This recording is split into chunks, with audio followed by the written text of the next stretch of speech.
And now I would request, we've been lucky enough to have Ambassador Khalid Mehmood with us as well. He's chairperson of COPAIR, and he is the real advice behind us and behind our initiatives. And I would request Ambassador Khalid to please enlighten us and enlighten all of us on whatever the conversation we had today, sir. It has been really a wonderful experience to listen to the experts on the developments taking place in Afghanistan.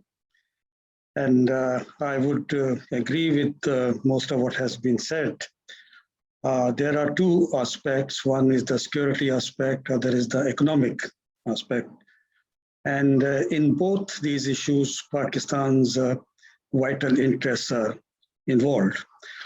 As regards security, it has been said that Pakistan perhaps did not make the right choice, and in this way it complicated its security situation. But I think one has to see how this situation developed. Pakistan, everyone would agree in Pakistan that it is in the interest of Pakistan that it's both the borders, east and west, are peaceful.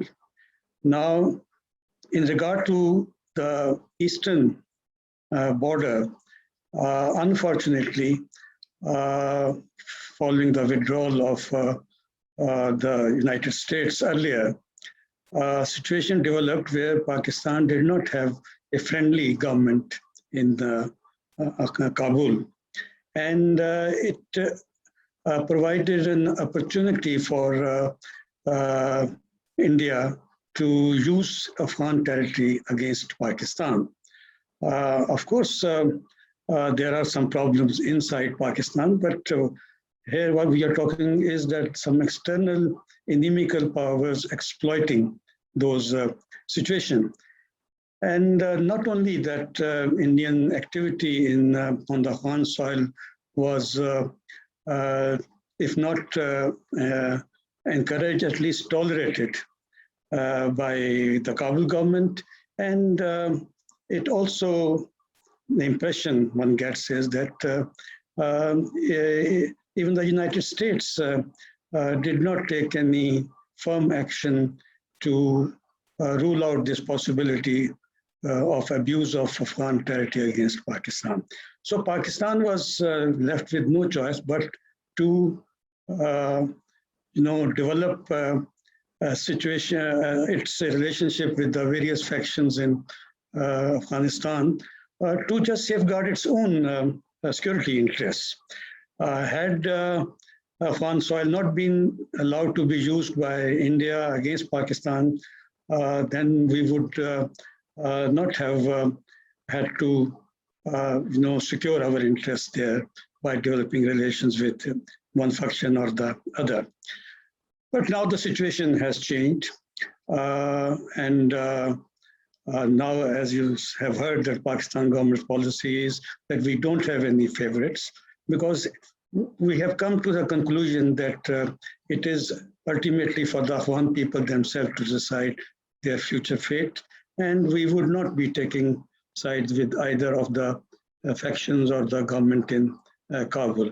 And I think that is the consensus here also at this meeting. Now, Pakistan's policy, apart from securing its security interests, we are seeing peace coming to Afghanistan as early as possible, so that we can benefit or draw full benefits from these mega projects, CPEC, which will extend to Afghanistan and to Central Asia. That is possible only if there is peace in Afghanistan. So our stake in having a peaceful, stable Afghanistan has, I think, it has doubled, our urge to have that. and especially now that government of Pakistan is also prioritizing economic,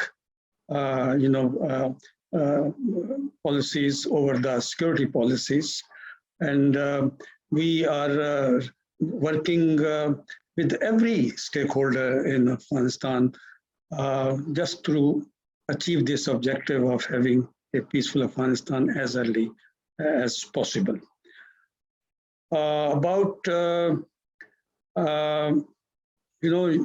It has been said that the Chinese, delegate has given his own vision. But one thing is clear, that he is also emphasizing that every country, particularly the neighboring countries, they have to work in a very constructive manner to bring economic recovery in Afghanistan as early as possible. But we all know that that will be possible only if there is peace first. And I think whether we like it or not, at this moment, the important thing is how to promote reconciliation and a peaceful Afghanistan. And naturally, that will open up the ways for greater economic activity, and in which the neighboring states have a major role to play. Thank you. Thank you very much, sir. And we come to conclusion, and we are about to say bye to everyone. But before that, I must say that, our speakers especially emphasized on the cooperation. To nurture cooperation, we must, nurture the cooperation. And our speakers, they emphasized on that we need to look on the economic endeavors of the countries, and especially General Tariq, when he highlighted that there is sort of imbalance when it comes to US favoritism in the region. This favoritism must end now, and the states should be equally treated in the region. And very nicely put by the Ambassador Khalid right at the end about that Pakistan has economic endeavors, and Pakistan do not have any favorites in Afghanistan. Pakistan only wants to see a peaceful Afghanistan, a peaceful neighbor, so that CPEC can have a smooth ride. Thank you very much to all of the speakers, and goodbye.